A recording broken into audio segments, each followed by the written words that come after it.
Olá a todos, sejam todos muito bem-vindos para mais um episódio do podcast do Instituto Liderança e Liberdade. Eu sou o Wanderley Borges, serei o host desse episódio. Estou com a minha colega, a Thaís Concílio, eu acabei errando. Thaís, se apresente. Olá pessoal, obrigada pelo convite, é a primeira vez que estou aqui como co-host. Sou joinvilense, eu acho que vai combinar com o nosso papo de hoje, conhecer um pouco mais da história e do empreendedorismo por aqui. Sou originalmente advogada, gosto de falar isso porque eu tenho a formação em Direito, mas já atuei com bastante coisa. Estou muito feliz de ser parte da associação e participar aqui do podcast.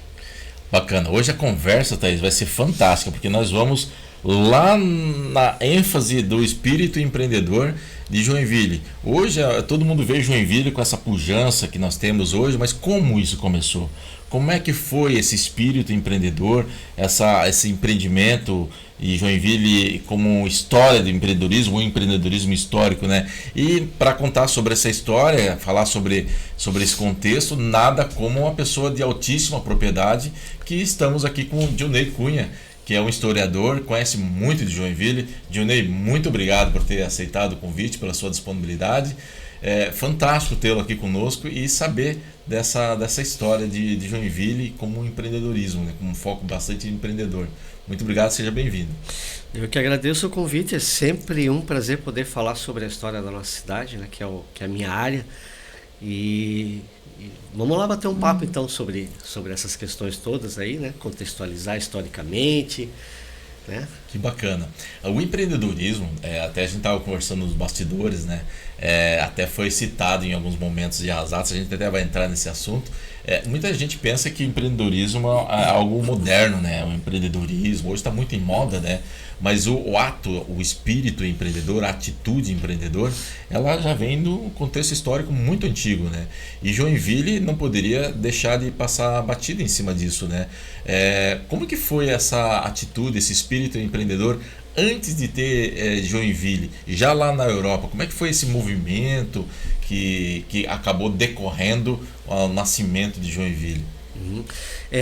Joinville, na verdade, foi gestada um bom tempo antes da criação oficial, digamos que é 1851, né? E sem dúvida vem através de uma atitude de um grupo de empresários, grandes empresários de Hamburgo, que unem os seus esforços e interesses ao príncipe e à princesa de Joinville, que eram detentores aqui das terras todas, né, que haviam ganhado como dote de casamento, e também ao governo imperial brasileiro. Então, essas três forças, enfim, se unem para criar uma ocupação através de colônias aqui no sul do Brasil, mais especificamente no nordeste de Santa Catarina, né?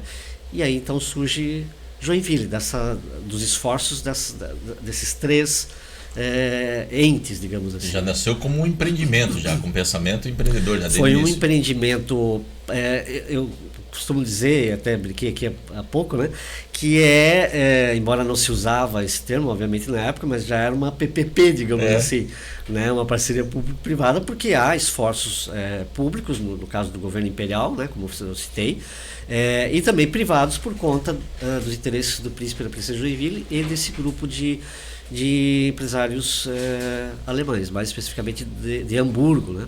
Que era já um dos maiores portos do mundo na época, que tinha um comércio exterior fortíssimo, inclusive com o Brasil. Bacana. E como é que era o contexto histórico do Brasil nessa época? Porque nós estamos falando dos primórdios da sociedade brasileira. Obviamente que trabalhar numa iniciativa livre, com uma liberdade, como empreendedorismo, não era muito comum para aquela sociedade naquele momento, né? Era mais escravagista, era mais um outro momento, né? Como é que era esse contexto histórico naquele momento? Sem dúvida, né? Então, é nosso dever de ofício como historiador contextualizar tudo, né? E como você citou, a gente não pode deixar de dizer que o Brasil, nessa época, a gente está falando de meados do século XIX, né? Ou seja, ali no surgimento da cidade em 1850, 51, era um país escravagista, né? A mão de obra era escrava, né? No dizer lá do padre Antonio, que foi um cronista da história brasileira, ele dizia que os escravos eram mãos e pés do Senhor. Quer dizer, eles faziam tudo. Então, a economia brasileira devia ao trabalho escravo. Né? E era monocultora, praticamente baseada na plantação de cana, produção de açúcar. Né? Então, os empreendimentos privados se resumiam basicamente a isso. Essa economia girava em torno dessa economia. Né? Mas já havia um pensamento de uma elite brasileira, o próprio governo imperial, de mudar esse quadro, né? De extinguir gradualmente o sistema escravagista. Aí vem todas as leis, né, que a gente aprende lá na escola, né, já com esse objetivo, a proibição do tráfico, inclusive, de escravos, a lei de terras, as colônias de parceria já anteriores a Joinville, nós tivemos várias no Brasil, então todas com esse objetivo já de mudar esse quadro da economia brasileira. Né? E Joinville se insere aí também. Né? Só que um pouco diferente de colônias como lá as de São Paulo, que eram colônias de parceria, de grandes latifundiários, que empregavam os imigrantes. Aqui não. Os imigrantes não seriam empregados de grandes latifundiários brasileiros. Pelo contrário. Né? Eles desenvolveriam pequenas propriedades. Tá? Esse já era o planejamento da sociedade colonizadora de Hamburgo. Trazer esses imigrantes para que eles adquirissem pequenos lotes e aí desenvolvessem essa agricultura, primeiro de subsistência, enfim, e depois para exportar, inclusive. Esses eram os interesses dos empresários alemães na época. Tá?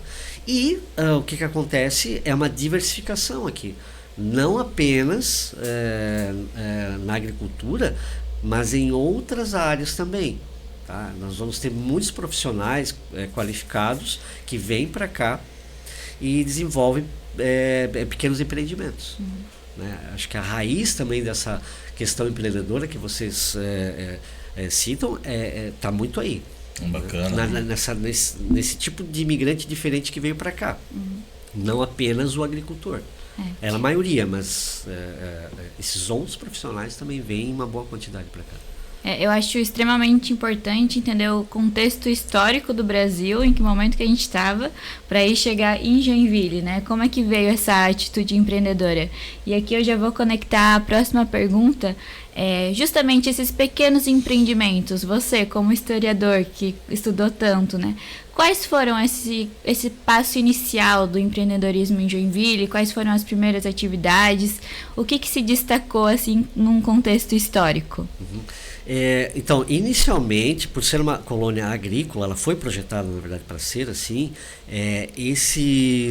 Essas iniciativas elas vão estar vinculadas à questão mais agrícola, tá? À agroindústria, digamos assim. Tá? Inclusive, uma primeira atividade que rendia lucros para a colônia era a extração de madeira.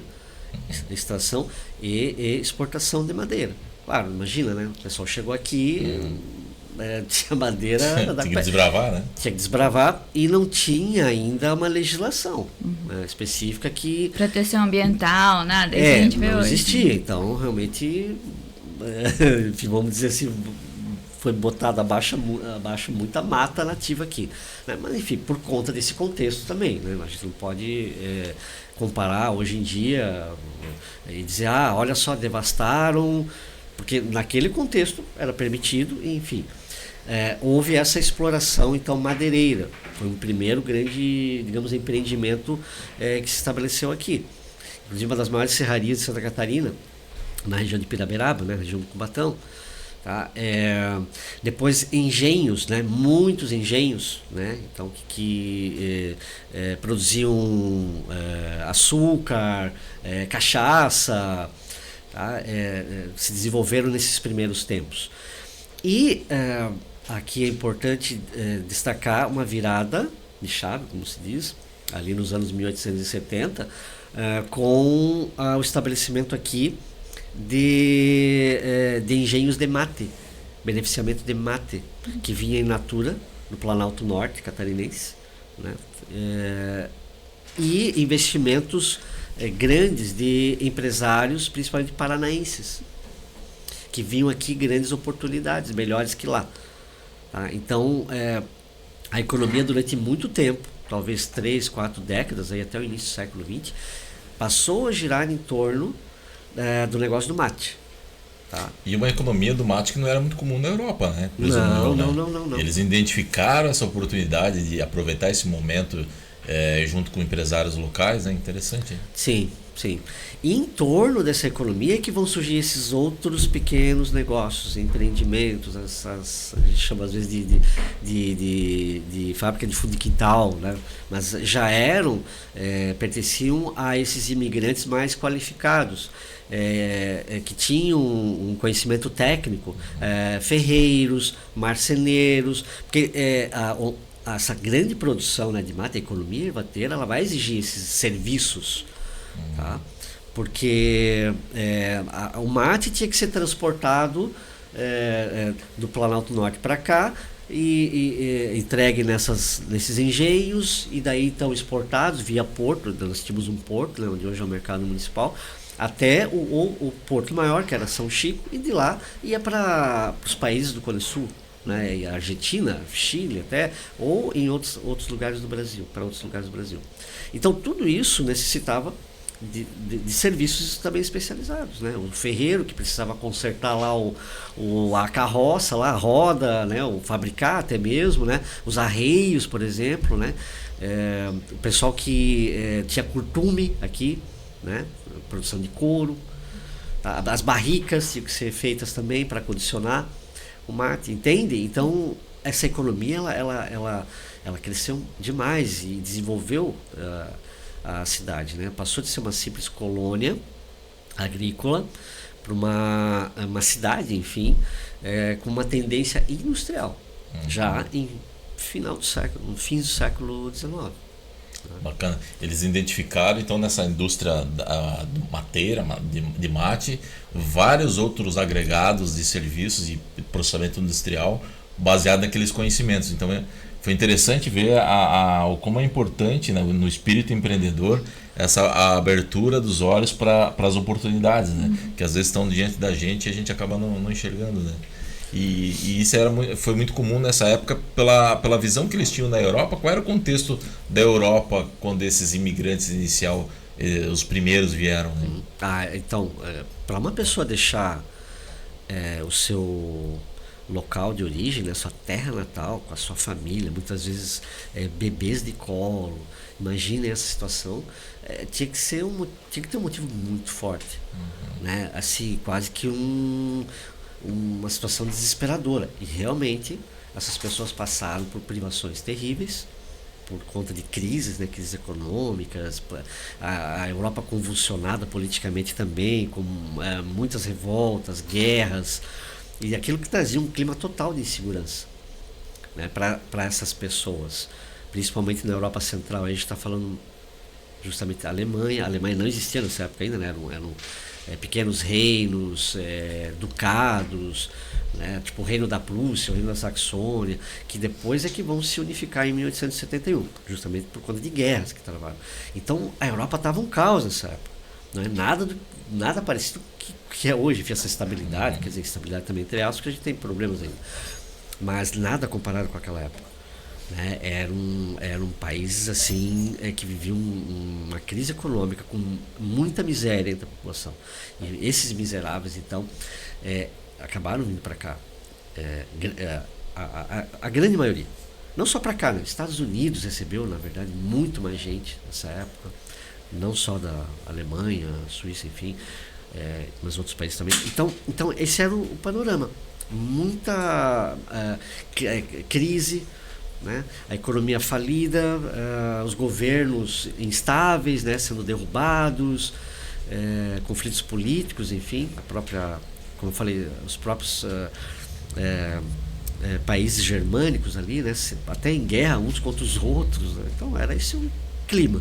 E essas pessoas viram, então, na imigração, uma oportunidade de fugir desse caos, e ter uma esperança de uma vida melhor, de um recomeço em outras terras, né? E os governos deram graças, essa é a realidade, tá? Os governos deram graças, ajudaram até, essas pessoas... Existia um incentivo, né? Existia um incentivo, pagavam adiantado, passagem, não sei mais o que, porque queriam se livrar dessas pessoas. A realidade nua e crua é essa. Porque eles atrapalhavam, digamos assim. Né? Eram pessoas miseráveis que causavam um peso para os cofres públicos, digamos, né? E não tinham perspectivas. Então, vamos mandar embora, vamos incentivar. Os agentes de imigração também, né, faziam uma propaganda, pintavam isso aqui como se fosse um paraíso, né? A propaganda enganosa já existia na época. E foi o que aconteceu. Vieram para cá em torno de... Tem uma estimativa de 17 mil pessoas entre 1851 a 1890, por aí. Depois decaiu bastante porque também as condições mudaram nesses países europeus, então não houve tanto estímulo para a imigração, mas até por conta da industrialização, então o pessoal começou a buscar emprego, né, a conseguir emprego, embora também em condições não muito boas, e a imigração então praticamente cessou. Mas durante esse período realmente veio muita gente para cá, e se constituiu a sociedade local, né, teve esse desenvolvimento que eu estava citando há pouco aqui da cidade. Ou seja, o espírito empreendedor, reconhecendo as oportunidades, correndo riscos, calculando os riscos, né? Porque é um risco você largar sua casa, sua cultura, tudo, né? Você está indo para não é nem para outro país. Hoje a gente fala de ir para outro país, mas eles estavam indo para um outro mundo que não conheciam, né? Desconhecido, não tinha como pesquisar na internet como é que era, né? Enfim, e aberto às resiliências, né? Aberto a passar por dificuldade, ou seja, consciente que o empreender uma viagem dessa, o empreender para uma nova vida, exige esforço, exige consciência de que vai ter que superar algumas coisas, né? Sem dúvida. Interessante tem uma frase, eu nunca gravo assim quem falou o quê, mas tem uma frase que diz que a necessidade é a mãe da criação, da invenção, né? Então, num ambiente em que as dificuldades são enormes, e como era aqui mesmo, né? Porque você chegar num local, como tu citaste ali, totalmente diferente, estranho, uma outra cultura, outro clima, né? Outra fauna, outra flora, como é que esse pessoal se virou aqui? Né? Então, realmente precisaram usar os meios à disposição, uma criatividade também, para superar tudo isso. Óbvio que teve, aí a gente precisa citar também, teve muita ajuda no início, naquele início ali, de uma população que já estava estabelecida aqui, né? Também não era assim um vaziozão, né? Sem ninguém. Nós tínhamos brasileiros aqui já, né? Luso-brasileiros, afrodescendentes, com conhecimento da região, conhecimento da fauna, da flora, da navegabilidade, que foram essenciais também nesses primórdios, né? Mas, sem dúvida, o desenvolvimento posterior deveu-se muito a essa resiliência. Muitos não, realmente teve uma parcela que saiu daqui, porque as dificuldades eram realmente enormes, e preferiu ir para outros lugares. Mas o grosso, né, da população de imigrantes ficou aqui. Então, realmente teve que ter uma resiliência muito grande para superar essas dificuldades iniciais. Né? E, Dilnei, a gente conversou antes sobre espírito empreendedor e que isso já aparecia nos primeiros papéis aí da colônia de Dona Francisca, que hoje a gente fala Joinville. Tu pode contar um pouco mais pra gente como que foi, onde a gente enxerga esse espírito empreendedor quando a gente fala também em documentos, na história de Joinville? O historiador ele tem por dever de ofício basear suas afirmações em fontes, principalmente primárias, né, em documentação. Claro que daí cada um seleciona a documentação conforme a sua interpretação, a narrativa que quer dar, e também interpreta aquelas fontes, mas basicamente você tem que usar a fonte primária, senão você vai estar reproduzindo o que já está aí, o que outros já escreveram. Também, claro, tem uma bibliografia que você precisa consultar, mas realmente o Arquivo Histórico de Joinville possui um acervo riquíssimo, né, sobre a história da nossa cidade. E lá no meio você encontra, por exemplo, documentos assim preciosíssimos que falam dessas dificuldades e dessa capacidade de resistir, de resiliência, de inventividade que foi necessária por parte dessas pessoas que estabeleceram aqui. Né? E, inclusive, tem nos relatórios lá a palavra, né?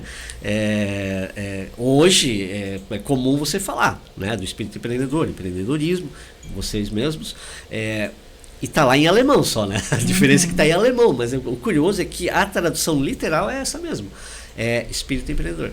Está lá Unternehmungsgeist, né? Unternehmung é empreendimento, é algum negócio que você cria. Geist é espírito, então literalmente espírito empreendedor. Está lá a palavra usada pela Sociedade Colonizadora de Hamburgo para descrever essa atitude de certos imigrantes face a essas dificuldades encontradas aqui. Bacana. Conta um pouco mais como é que é essa visão desses empreendedores e investidores que estavam lá em Hamburgo perante esses empreendedores que estavam aqui atuando. Como que eles estavam enxergando esse espírito empreendedor que você citou que está nos relatórios? A gente tem, de um lado, empresários da Sociedade Colonizadora de Hamburgo, grandes empresários, né? Os mais se eu não me engano, eram 20 dos maiores empresários da época de Hamburgo, região ali. Como eu falei, quase todos dedicados à atividade de importação e exportação, por conta do porto, né, de Hamburgo. E você tem, de outro lado, imigrantes pobres, também como eu citei há pouco, né, que vieram para cá, sem um tostão no bolso, e que tiveram que se virar. Tá? Os interesses são diferentes. Né? Essa questão de empreender está dos dois lados. Né? Foi necessário. Uns porque realmente pensavam em um grande lucro, no caso dos empresários de Hamburgo, né? Principalmente com o envio desses imigrantes para cá, porque eles lucravam em cima disso também, e também da venda de terras, né? De ações, né? Da sociedade colonizadora, porque era uma sociedade por ações, e da negociação das terras aqui. Tá? E esses imigrantes que inicialmente visavam a sua subsistência.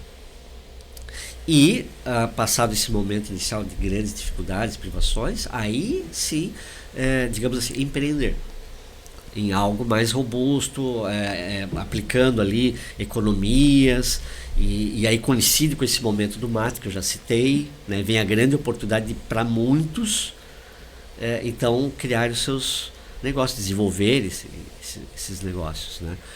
Então, a gente tem aí esses interesses, embora com essa base, digamos, de empreender, com essa intenção de empreender, né? Criando colônias que futuramente exportem, né? E aí também, novamente, gerem esses lucros para uma empresa, porque a sociedade colonizadora basicamente era uma empresa. Né? E de outro, então, esses imigrantes que também queriam recomeçar aqui e criaram esses empreendimentos. Ou seja, o espírito empreendedor, tanto de um lado quanto do outro, e como é hoje em dia, está na solução dos problemas. Os empresários de Hamburgo estavam focados na solução do problema de importação e exportação, e obviamente enxergou a oportunidade, e os locais aqui resolver os problemas locais inicialmente. Aí entra um conceito liberal muito importante, de a gente resolver dentro como indivíduo, né? Resolver o nosso principal eu, e depois a minha família e o local, e aí enxergar soluções para a economia com mate, né? Que bacana. Exato. Eu vou dar um exemplo bem prático, né? Assim, eu estou falando muito genérico, mas um exemplo bem prático. Teve um imigrante suíço que veio com a família, também pobres. Inclusive estive lá quando fiz a pesquisa sobre os suíços, estive no local de onde eles saíram, e aí encontrei documentos lá mostrando que realmente, né, eles tiveram ajuda, incentivo lá para sair.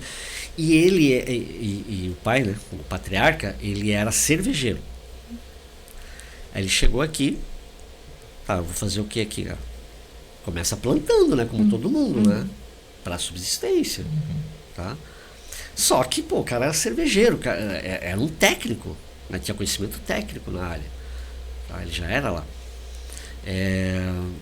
E chegou aqui, ele queria continuar com o negócio, né? Com produção de cerveja, mas e aí? Não tem lúpulo, não tem malte, como é que vai fazer? Aí ele teve que se virar com o que tinha aqui. E a primeira, alguns vão falar que foi a primeira cerveja no Brasil, a controvérsia, mas enfim, uma das primeiras cervejas do Brasil surgiu aqui. Esse imigrante chamava-se Albrecht Schmaus e criou a cerveja de milho. Que legal. Olha, uma super curiosidade, eu não sabia disso. Ela foi premiada numa exposição.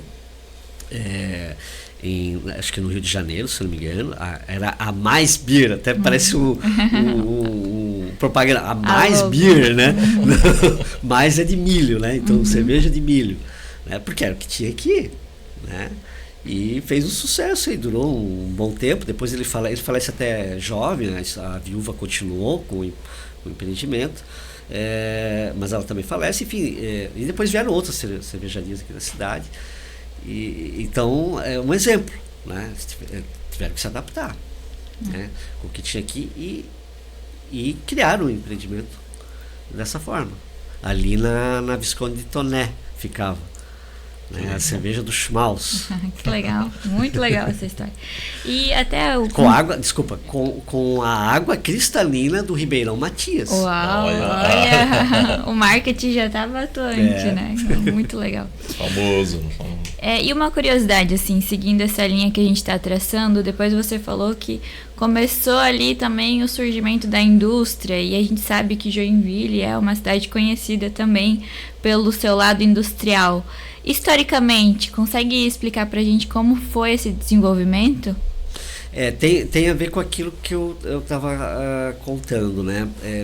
A economia ervateira, ela meio que coloca essas bases aí da futura industrialização da cidade, né? Ela gera acúmulo de capital, que é investido em outros negócios, por exemplo, na Companhia Industrial de Joinville, no final do século XIX, já reunindo os maiores empresários locais, né?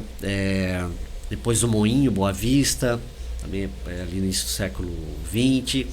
Já tem uma iniciativa de uma primeira fundição, a primeira de Santa Catarina, inclusive, que acontece aqui, né? Também final do século XIX.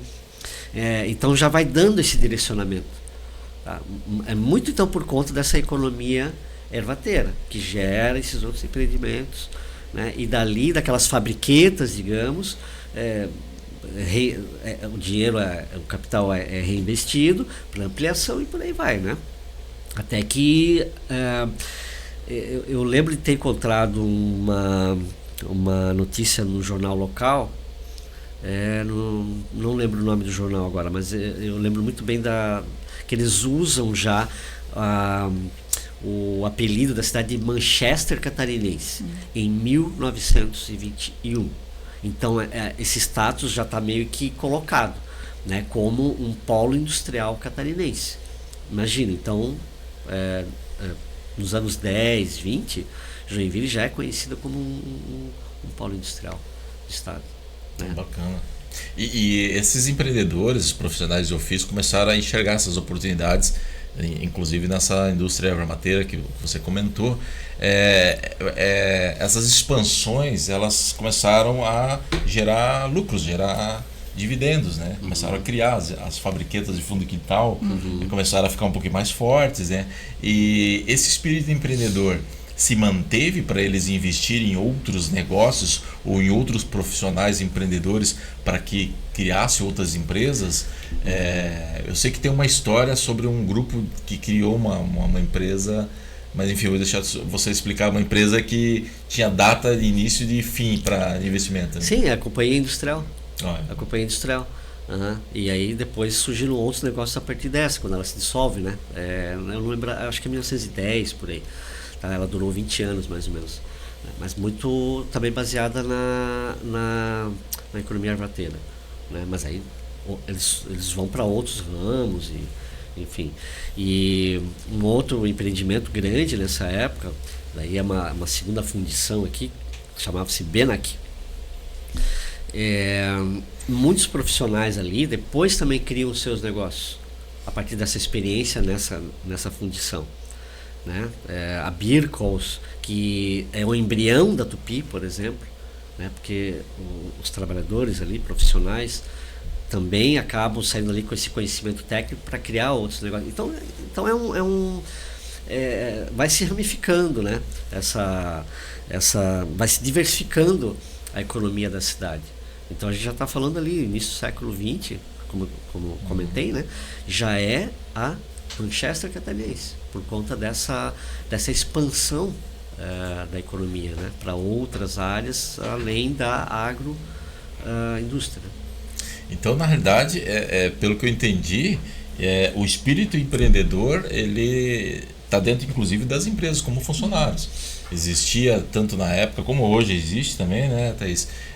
Empreendedores que estão como funcionários e são empreendedores ou têm uma visão empreendedora.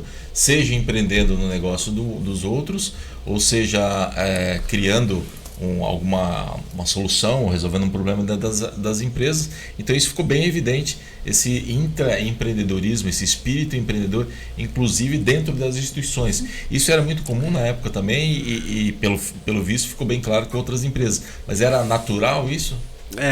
Bom, tu tens, sem dúvida, pessoas com uma iniciativa. Citando mais um exemplo, né? Eu falei ali, por exemplo, da Birkholz, né? Depois Enterline, Birkholz e Keller, uma coisa, eu não gravo muito bem os nomes. E ali estava já o embrião da Tupi, né? O Schmidt, o Arno Schwartz, por exemplo, sacaram que, desenvolveram o ferro maleável, década de 30, né? Mas uma primeira experiência em um outro empreendimento, né? Então, novamente, é aquela questão tem uma necessidade e o que a gente vai fazer para suprir essa necessidade? Vamos bolar alguma coisa aqui, né? E óbvio que pelas condições também de época, né? E entra o lado historiador, você tem que contextualizar, né? Ou seja, tem uma iniciativa individual e tu tens um contexto também que se dá esse movimento, né? Do indivíduo e de uma coletividade, muitas vezes, né? E cria uma outra situação, tá? Isso sem dúvida é frequente na história, né? Não só aqui. A gente tem ali, por exemplo, fatos na década de 30, 40, Segunda Guerra, né? Com a Europa colapsada e o Brasil, que tinha muitas relações comerciais lá, se vê bastante prejudicado num certo ponto, né, pelas relações ali que se interrompem ou sofrem prejuízo. O Brasil corta relações com o eixo, com a Alemanha, com Itália, Japão, enfim. A Alemanha é um dos maiores parceiros do Brasil, né? E aí, novamente, a gente vai ter que se virar, né? E essa é a deixa também, tá? Para que esses negócios que depois se ampliam, se desenvolvam aqui, inclusive em Joinville. Aí você pega a década de 30, 40, 50 ali, assim, um troço absurdo, né? A quantidade de novas empresas que vão surgindo.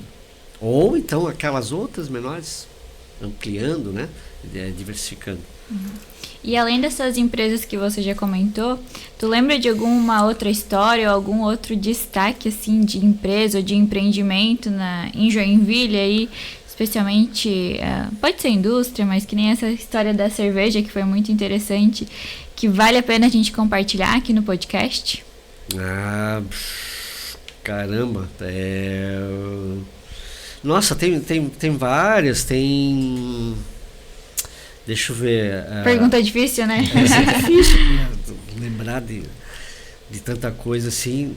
Existem empreendimentos que surgem aqui, por exemplo, agora me veio do Richling, família Richling.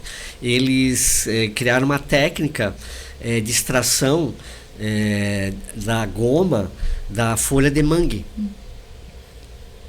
Bem específico. Porque eles tinham curtume, né? Eles produziam couro, por exemplo, e goma, né?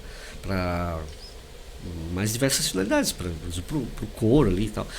Então eles usavam manguebleta, folhas de mangue. Tem uma substância ali, né? Que é o tanino. Ih, caramba, agora eu posso estar falando besteira, tá? Mas eu acho que é tanino. Que era utilizado então para fabricar uma goma a partir das folhas de mangue. Então, olha só, porque a gente está no meio do mangue, né? Até hoje você tem uma área, manguezais aí na cidade, uma área grande ainda, né? É uma inovação, né? Pois Uma é, interessante, algo né? que poderia ser, sei lá, patenteado, registrado como extremamente inovador. Era bem conhecido, bem conhecido.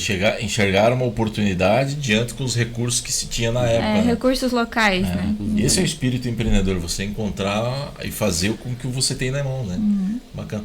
Como é que foi essa parte da eletrificação? Eu sei que tem uma história bem bacana em Joinville sobre as primeiras empresas de eletrificação, foi meio privado, não tinha instituição. Hoje é muito comum até para a população de maneira geral, hoje em dia, falar de uma empresa de eletrificação que não seja pública, né, privada. É estranho falar isso, mas na época Joinville nasceu, teve as primeiras, foram mais ou menos nessa linha, não foi? A partir de uma iniciativa privada, enfim, se constituiu uma empresa, novamente Domingos da Nova, o Alexandre Schlem, se eu não me engano, e mais alguém, Arthur da Costa, eu posso estar me enganando de novo, mas esses que eu citei com certeza, que investiram então na exploração da energia elétrica a partir do Salto do Piraí. E aí foi criada a famosa usina do Piraí, a primeira de Santa Catarina, em 1907. Isso, 1907. E por 20 anos, mais ou menos, teve essa concessão, era uma concessão pública, claro. Né? Devido aos recursos naturais, né? Provavelmente. Sim, sem dúvida. Tá? A prefeitura, então, firmou esse contrato, né? E, em seguida, essa concessão foi obtida por uma empresa alemã, a AEG, ou Aktionselektrizitätsgesellschaft, a sociedade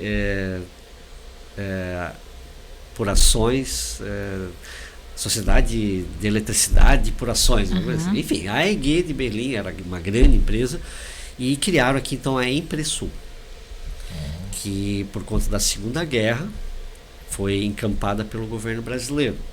E aí entra uma parte meio ruim, também como historiador não posso deixar de dizer, né? Também às vezes tem essas questões aí. Ela passou a ser um foco de espionagem nazista na cidade, né? E realmente foi descoberto. O diretor da empresa, o Albrecht Engels, era um dos chefes da espionagem nazista no Brasil. Então, um lado aí meio tenebroso, né? Infelizmente teve isso também, né? Mas a concessão vem lá do final do século XIX já, e foi explorada então durante 30, 40 anos praticamente, pela iniciativa privada. E aí, encampada pelo governo brasileiro, no pós-Segunda Guerra, vira a famosa Celesc, né, que está até hoje. Meio uma obrigação de ter que... Ou foi uma negociação? Como é que foi essa transição da privada para virar pública? Eu desconheço os detalhes, mas teve a ver com a Segunda Guerra, novamente tem que contextualizar, né, como é que houve essa mudança, né, do privado para o público, em uma circunstância bastante extrema, né, terrível, enfim, uma guerra mundial, em que o Brasil declara guerra ao eixo, e tu tens uma empresa alemã aqui, a AEG, Impressul, num setor extremamente estratégico, fornecimento de energia. Então, realmente é uma situação bastante complicada que não poderia continuar, né? Por isso o governo toma para si. E aí, eu não sei os detalhes da negociação depois, né? Como é que passa para o Estado, né? O Estado, digo, o governo de Santa Catarina, através da Celesc. O nascimento da Celesc foi nesse momento ou ela já existia? Durante um tempo ainda ficou como Impressul, se eu não me engano, até o início dos anos 60. E aí sim vem a Celesc. Mas ela já existia em outras regiões? Ou... Já existia. Foi só mais uma aquisição. Isso. Interessante, né? O empreendedorismo a gente pensa que é uma coisa nova, né? Tá muito na moda, né? E esse espírito empreendedor está enraizado no mais íntimo da nossa natureza humana, né? Interessante. E na história da cidade, né? Eu até estava conversando com o Vanderlei, que eu dei uma olhada que em 2023 teve um ranking aí das cidades mais empreendedoras ou melhores para se empreender, e Joinville ficou nesse ranqueamento. E agora, escutando toda a história, a gente vê vários pontos, várias inspirações que fazem sentido para a gente chegar hoje, né? Com a história que a gente tem. É legal. Eu tenho negócios em vários outros lugares. E certa vez eu estava numa reunião em São Paulo, e aí nos bastidores, assim, de corredor, né, alguém me questionou: o que vocês bebem lá? O que Joinville bebe, que é... Joinville é famosa, né? É muito famosa, assim, com esse espírito empreendedor, né? E agora, conhecendo a história, né, a gente vê a cerveja de milho. A cerveja de milho que deu o start. Não, hoje cerveja de milho o pessoal não curte muito. Pode ver que é uma coisa de longa data, né? Ou seja, nossos antepassados, todos que vieram atrás da gente, no sentido de construção da nossa sociedade, propiciaram para que hoje a gente pudesse fazer isso, né? E cabe a nós, né, da atualidade, continuar a perpetuar isso e fazer a nossa parte, né? E como que você enxerga que fazendo agora um overview geral, vamos encaminhar mais ou menos no final, temos mais alguns minutos, uns 10, 15 minutinhos, toda essa história geral de Joinville, esse espírito empreendedor, e acabou decorrências de outras empresas, isso você enxerga que hoje está acontecendo ainda na sociedade, falando assim até para as pessoas que estão um pouco mais... as pessoas mais históricas de Joinville, né? Eles deixaram isso? Qual foi o legado que você acha, como historiador, para os sucessores deles? O historiador, ele é bom com o passado, tá? Presente, quando ele se mete a falar as coisas, não sei se dá muito certo, né? Claro que eu, como cidadão, tenho uma visão, né, de mundo, de sociedade, mas essencialmente eu sou historiador, então eu opino sobre o passado, né? Agora, como historiador, é meio complicado. Mas eles lá no passado, eles tinham essa necessidade de passar para frente essas... De construção de legado, talvez.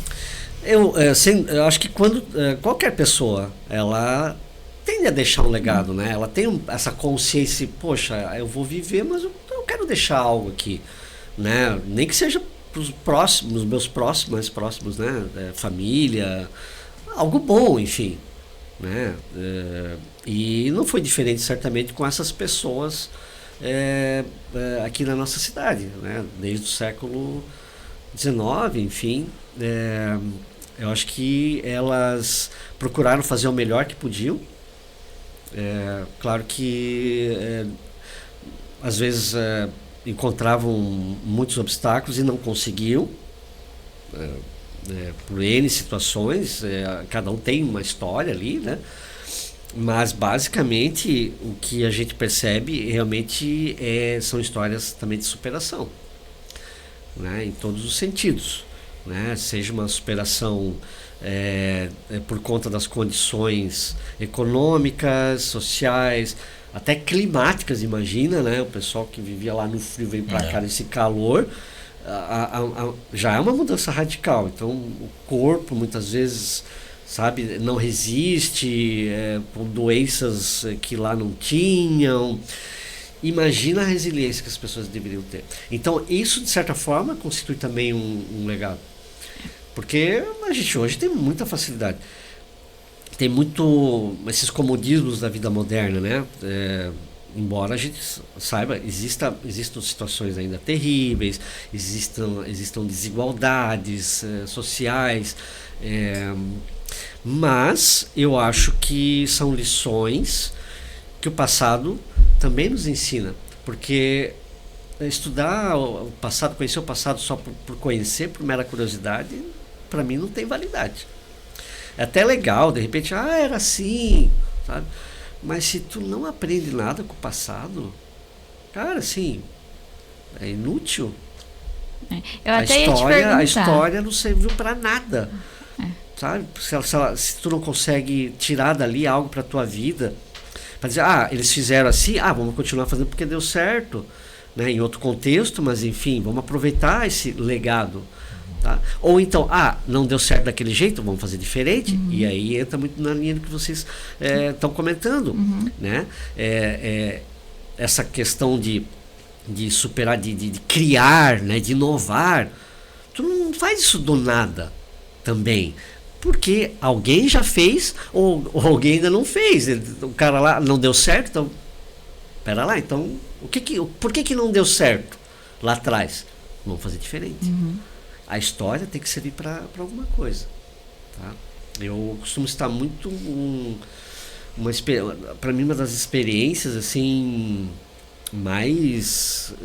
como é que eu vou dizer? Chocantes e mais enriquecedoras ao mesmo tempo. Que foi na última vez que eu estive fora, eu fui até a Alemanha, e eu fiz questão de ir até um campo de concentração. Tá? É muito polêmico isso lá, porque tem gente que não gosta. Para que ficar relembrando isso? Para que levar os alunos, por exemplo, no ciclo escolar, em algum momento eles são levados até um dos campos de concentração. E ali eu vi a necessidade. Tá? Tem que saber. Tem que experienciar. Porque diante de muitas questões hoje em dia que tu tens aí de novo, sabe? De pessoas que parece que não aprenderam nada com isso. Tá? Histórias que se repetem, né? Surpreendente. Por bem ou por mal, infelizmente. Tá? Então a história ela precisa nos ensinar, senão ela não vale de nada mesmo. Tá? Acho que muito bom. E eu até ia te perguntar por curiosidade também, mas você falou que gosta de entender o passado como historiador, é o que faz sentido. Como é que tu chegou nessa carreira e qual que é o teu maior aprendizado com a história de Joinville hoje? Eu não vou dizer que desde sempre eu gostava de história. Não, né? Tem um momento ali que dá um clique assim, caramba, que bacana isso. Eu acho que eu devo muito a minha convivência com os avós, né? Eu adorava conversar com eles, e aí eles contavam as coisas da época deles e tal, e aí eles me levavam quando tinha uma visita lá para uns amigos que também eram velhinhos, né? E aí eles ficavam falando as coisas e eu me interessava por aquilo, me encantava. Né, começou basicamente aí o meu gosto pelo passado, digamos assim, né, muita convivência com essas pessoas experientes, né, velhinhas, enfim, a começar pelos meus avós. E acho que também o meu primeiro trabalho foi numa serralheria artística com um senhor que tinha emigrado com a família justamente por conta dos horrores da Segunda Guerra. E ele me falava desses horrores, tanto no período nazista, enfim, como na Segunda Guerra propriamente dita, nos bombardeios e tal, e como aquilo traumatizou todo mundo na família, né? E aquilo me chamava a atenção, né? Essas histórias, todas essas histórias dos velhinhos, digamos assim. E aí o meu interesse pela história. Fui fazer a faculdade, né? As especializações, aí entrei para a prefeitura como professor de história e já desde 2018 como coordenador do Arquivo Histórico de Joinville, a minha segunda casa, costumo dizer assim. Tá? Até o nosso colega, o Andrei, que está no backstage, né? Ele falou uma frase antes de você chegar que eu achei fantástico, vou pegar emprestada, né? Você é o responsável pela alma da cidade. Não, gente. Você cuida, responsabilidade. Você cuida ali da alma, da história da cidade, né? É uma responsabilidade, realmente, como você comentou, mas é uma honra muito grande, né? Você cuidar de um legado, né? Na verdade, você está cuidando do legado de toda a nossa história, de toda a história de milhares de famílias e milhares de empresas. Isso é bacana e é louvável, entendeu? É um trabalho muito sério, muito responsável, e nós agora como cidadãos, né, e como empreendedores, temos muito aqui a agradecer, que é um trabalho bem de alta responsabilidade, como o André muito muito lembrou e fez questão de pontuar, né? Total sentido. A gente precisa agradecer e mais pessoas que compartilhem a história, porque, que nem você falou, com base nesses aprendizados que a gente tem nos últimos anos, a gente sabe onde se inspirar, o que repetir, o que não repetir. E que bom que a gente está tendo essa conversa para ter muito mais contexto sobre a história da cidade, que é extremamente interessante, né? Bacana. Eu queria já encaminhar pro final e eu não posso deixar de fechar com uma pergunta bem interessante. A sociedade lá no passado, ela já estava próspera, tinha as empresas, estava todo mundo trabalhando, todo mundo com seus negócios, empreendendo, mas não tinha governo ainda. O governo ele foi instituído em um determinado ponto, né, da história. Só me conta um pouco mais esse momento de que, ok, teve governo por uma obrigatoriedade, obviamente, mas como que era essa convivência antes quando não tinha? Porque não tinha. Tava as empresas, todo mundo convivendo de uma forma normal e por um decreto, não sei se um decreto estadual ou nacional, tinha que ter instituído uma prefeitura, tinha que estar instituído uma câmara, mas vivia-se sem câmara de vereadores, sem nada disso em um determinado momento. Ou eu estou enganado, me explora um pouco mais sobre isso. Isso aí é pegadinha. Não, eu me lembrei agora, desculpa. Eu vou citar então, a gente está falando de Joinville, eu vou citar Joinville. Sim, Joinville, claro. Tá? Joinville. Quando é criada a colônia Dona Francisca, foram estabelecidas anteriormente algumas leis, regras, enfim, com decreto do governo imperial, enfim, por exemplo, dando a colônia, a futura, né, colônia, na verdade era ao mesmo tempo uma obrigação e uma liberdade, é meio contraditório, mas enfim, os colonos poderiam se organizar comunalmente e criar livres instituições comunais, porque como tu citaste, havia uma certa autonomia aqui na colônia, a não interferência de autoridades estatais, etc, etc. Era como se nós fosse um condomínio fechado, teoricamente. Quase isso, mas tinha que ter um síndico, né? Pois no caso, tinha uma direção da colônia, tá, que era instituída pela Sociedade Colonizadora de Hamburgo. Então, eram mandadas as pessoas para cá. Na verdade, é uma pessoa, o diretor, né? E aí ele escolhia aqui algumas pessoas para assessorá-lo, o secretário, tesoureiro, formava a tal da direção da colônia. Mas aí tinha a seguinte questão, e com base no que eles vão mandar aqui. São eles que mandam, aliás.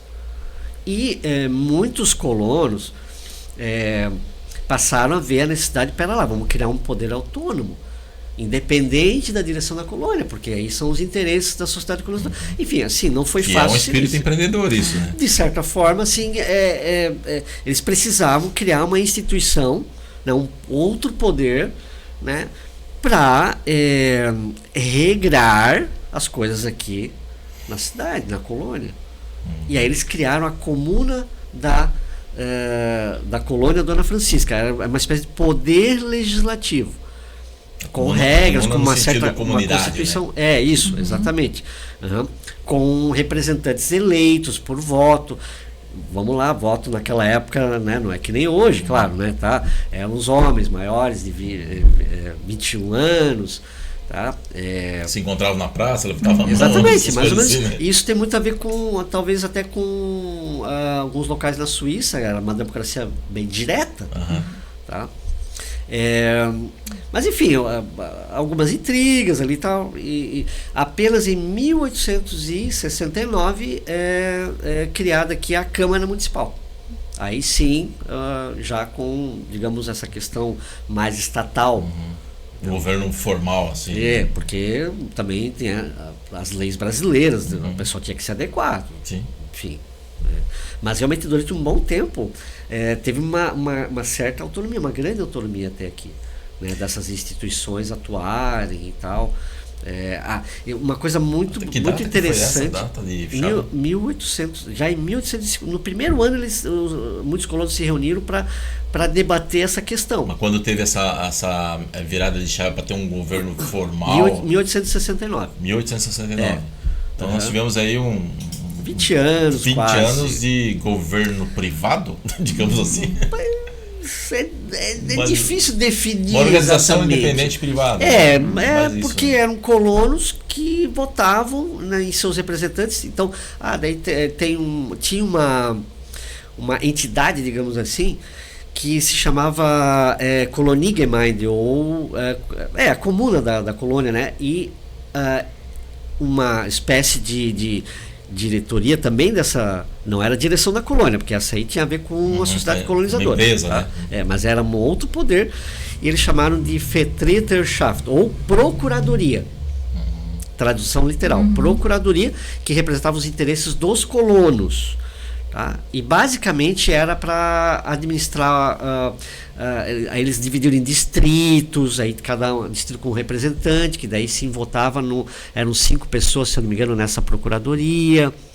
Então eram mais ou menos os moldes das pequenas comunidades na Suíça, na Alemanha também. Que bacana. Né? A autorresponsabilidade dos indivíduos se organizando para poder... Isso você percebe claramente nesses primeiros tempos. Nesse período. Porque havia necessidade de regrar aqui as coisas, porque eles não estavam ainda habituados com as leis brasileiras, nem de certa forma obedeciam essas leis.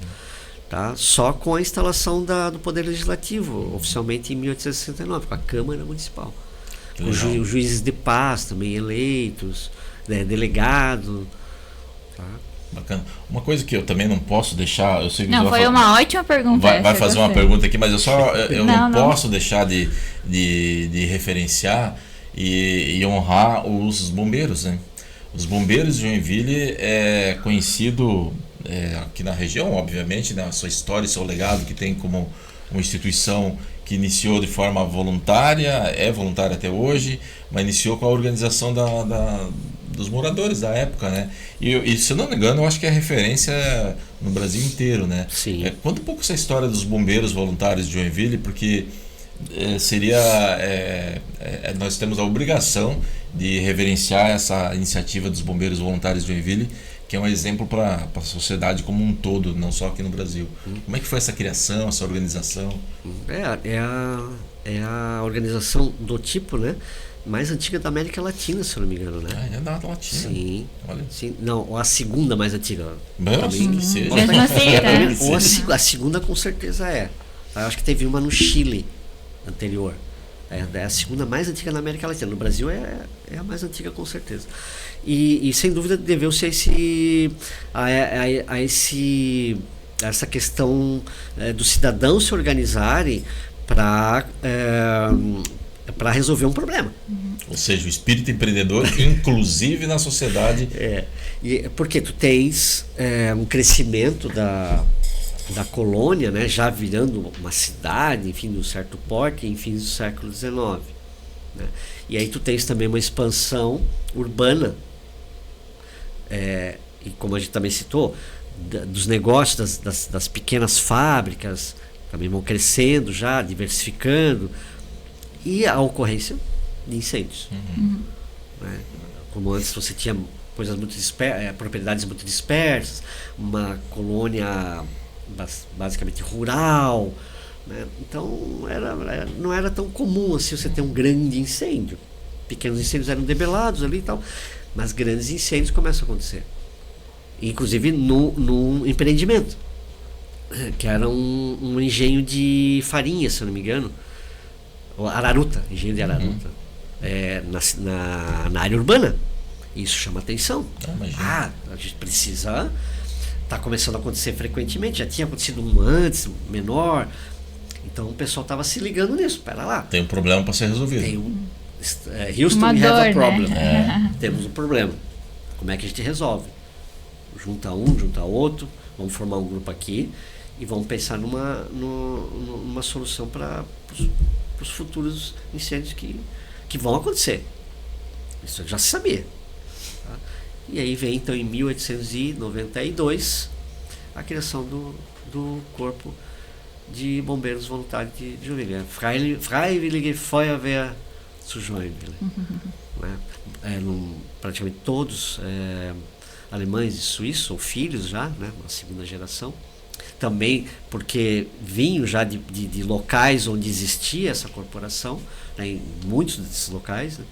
E trazem para cá essa iniciativa. E todos voluntários. Voluntários. Sejam voluntários. Empreendedores, empresários, profissionais liberais. Desde o colono simples até um de mais posses.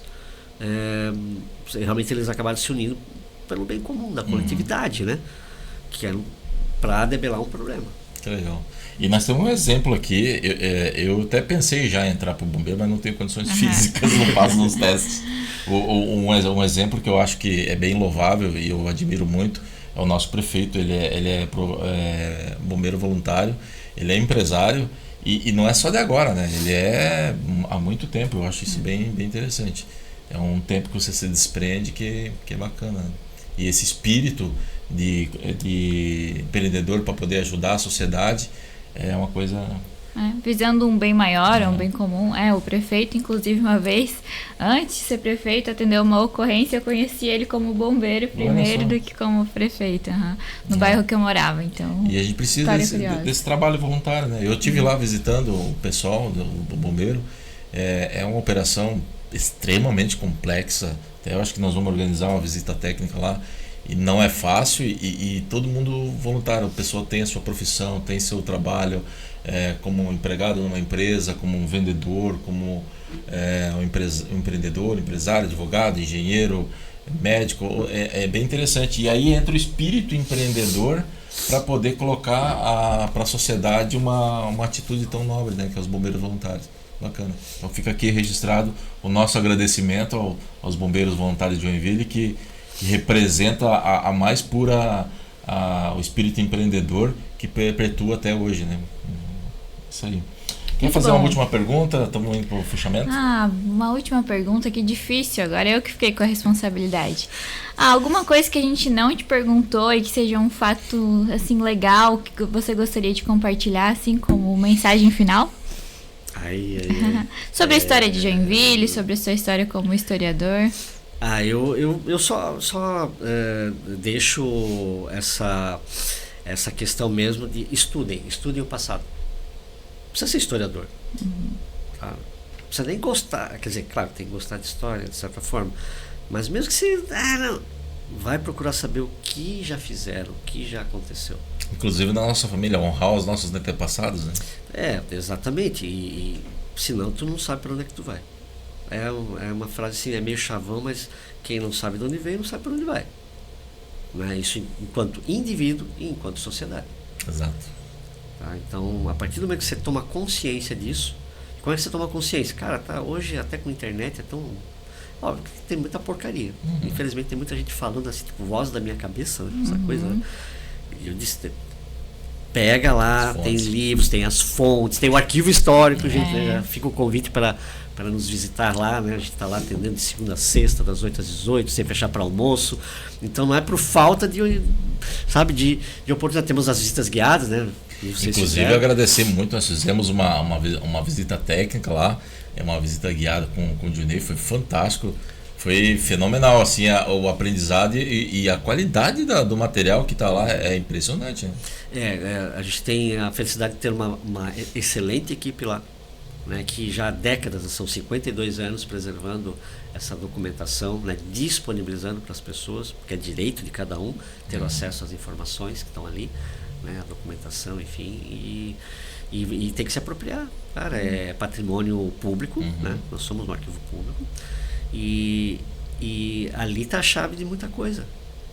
Esse conhecimento você tem que se apropriar, tá? Verdade. Para planejar as coisas.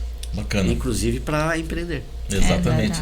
E manter esse espírito empreendedor desde lá do início, né? Que pelo visto é inerente à ação humana mesmo, né? Bacana. Bom, deixo aqui o nosso agradecimento mais profundo do coração da sua disponibilidade. O pessoal não sabe, eu não sei quando vocês estão assistindo esse filme, mas nós estamos aqui gravando no final de semana. Então é importante de registrar isso. Eu agodeço a sua disponibilidade para estar aqui num final de semana. Com chuva, bem joinvilense, né? Bem joinvilense. É um sábado clássico em Joinville. Então é importante esse agradecimento, e não só pela sua disponibilidade, tanto aqui no podcast quanto na visita técnica, mas pelo seu trabalho, pela sua responsabilidade, do seu trabalho, pelo seu amor pela sua profissão, e que mantenha isso, porque é dessa forma que a gente vai conseguir perpetuar a nossa história, né, e propagar ela para as futuras gerações terem um conteúdo de qualidade, para a gente ter acesso. Então eu gostaria de agradecer em nome como cidadão, como indivíduo, e em nome do Instituto, todo esse seu trabalho, esse seu empreendimento, e é um espírito empreendedor cuidar de algo tão importante assim. Então, muito obrigado mesmo. Como que o pessoal pode te encontrar nas redes sociais? Não sei como é que você está navegando nessas...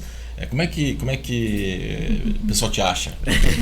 Eu tenho meu perfil, né? É o Disto, né? DYHISTO.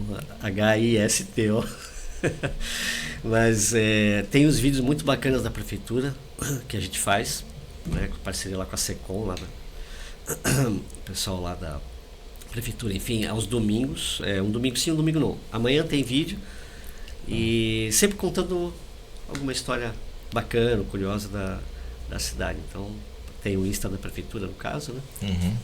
Que o pessoal pode também conferir lá. E o arquivo histórico, obviamente, né? Legal. Novamente fica o convite para...